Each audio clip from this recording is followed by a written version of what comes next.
வணக்கம். இன்றைக்கி நம்ம கொஞ்சம் வித்தியாசமான பன்னீர் குஸ்கா பண்ண போகிறோம்.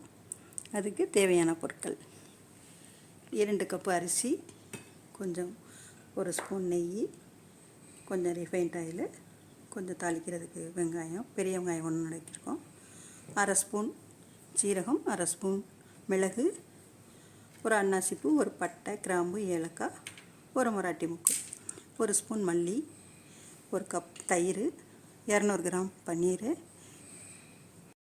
10 சின்ன வெங்காயம், 5 பல்லு பூண்டு, 1 இன்ச்சு இஞ்சி, 5 பச்சை மிளகா, 1 கைப்பிடி மல்லி, 1 கைப்பிடி புதினா. இவ்வளோ தான் இதுக்கு தேவையான பொருட்கள். இப்போ இதை எப்படி செய்யலான்னு பார்க்கலாம் வாங்க.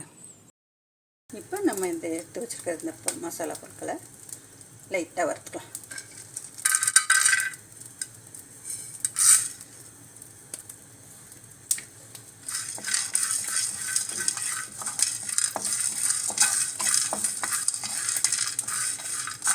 இதுக்கு மிளகாய் பொடியே கிடையாது, பச்சை மிளகாய் மட்டும்தான் இதுக்கு காரத்துக்கு.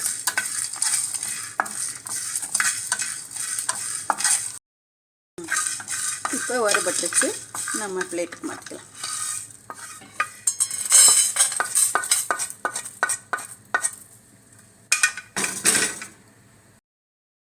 இப்போ இதையும் நம்ம வறுத்து வச்சதையும் அரைச்சு இதையும் பொடி பண்ணி வச்சுக்கலாம்.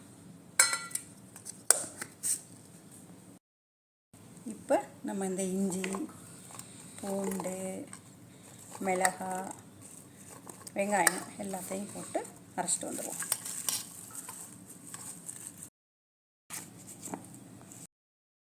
நம்ம இந்தளவுக்கு இதை நைஸாக அரைச்சிக்கணும். இதையும் நல்லா பொடி பண்ணிட்டு வந்துட்டோம். இப்போ அடுத்தது பார்க்கலாம். இப்போ கொஞ்சம் எண்ணெய் ஊற்றி நம்ம இந்த பன்னீரை லேசாக ஃப்ரை பண்ணிக்கலாம்.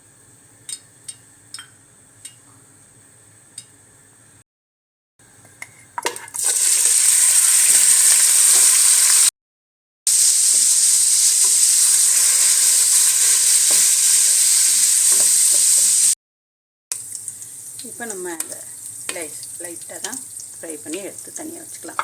இது கடைசியில் போட்டுக்கலாம். இப்போ நம்ம அந்த ஒரு வெங்காயம் கட் பண்ணி வச்சுக்கலாம், அதை மட்டும் போட்டுக்கலாம். அதே எண்ணெயில் போட்டுக்கலாம்.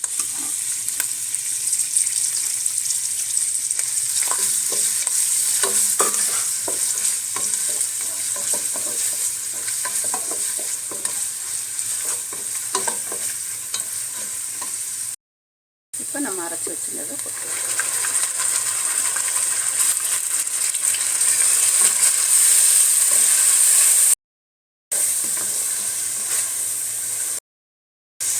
இதுக்கு தக்காளி எல்லாம் தேவையில்லை. இப்போ இது நல்லா வதங்கிடுச்சு.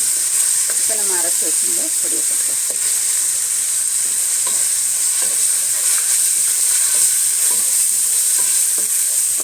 இது ஒரு 2 நிமிஷம் அப்படி வதங்கினாலும் அப்புறம் தயிர் போட்டு நம்ம தண்ணி ஊற்றிக்கலாம். தண்ணி ஊற்றோம்னா அரிசி போட்டு அப்புறம் கொஞ்சம் வெந்த ஒன்று பன்னீரையும் போட்டு மூடி வச்சுட்டோம்னா பன்னீர் குஸ்கா ரெடி ஆகிடும். இப்போ தயிரையும் போட்டுக்கலாம்.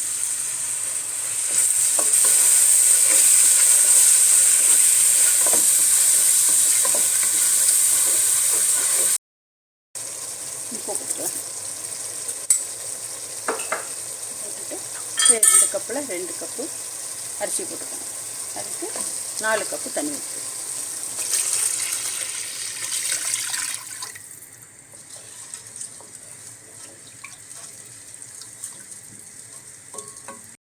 மூடி வச்சுட்டு தண்ணி கொஞ்சம் கொதிக்கட்டும்.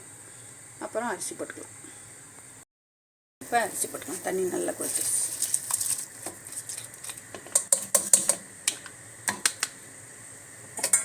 இது குழந்தைங்களுக்கெல்லாம் விரும்பி சாப்பிடுவாங்க. ஏன்னா இதில் எதுவுமே வெளியில் தெரியாது, எதையும் எடுத்து போட்டுட்டு சாப்பிடணும்னு இருக்காது. அதனால் சின்ன பசங்க விரும்பி சாப்பிடுவாங்க. நம்ம ரொம்ப காரம் சேர்க்கலை. பச்சை மிளகாய் இதை விட கம்மியாக போட்டு கூட செஞ்சுக்கலாம் குழந்தைங்களுக்காக. இப்போ ஒரு 10 நிமிஷம் நம்ம மூடி போட்டு வேக வச்சுக்கலாம்.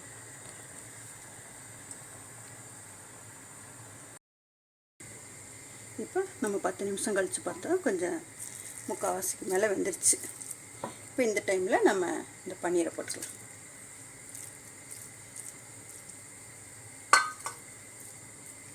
பன்னீர் போட்டுட்டு கொஞ்சம் போல் நெய் மட்டும் ஊற்றிட்டு அப்படியே ஒரு 10 நிமிஷம் அவ்வளோதான், ரெடி ஆகிடும். கொஞ்சம் முந்திரி பருப்பு வறுத்து போட்டுக்கலாம், வேணும்னா போட்டுக்கலாம். இது ஒன்றும் கட்டாயம் கிடையாது, தேவைப்பட்டால் விருப்பப்பட்டால் போட்டுக்கலாம். இப்போ ஒரு 10 நிமிஷம் நம்ம தோசைக்கல் அடியில் போட்டு வச்சிட்டோம், அவ்வளோதான். அப்புறம் பொலன்னு வெந்துடும், அவ்வளோதான். இப்போ நம்ம 10 நிமிஷத்துக்கு அப்புறம் வந்து பார்த்தா நல்லா வெந்துடுச்சு, பொழுன்னு ஆயிடுச்சு, சூப்பராக ரெடி ஆயிடுச்சு. அவ்வளோதான், பன்னீர் குஸ்கா ரெடி.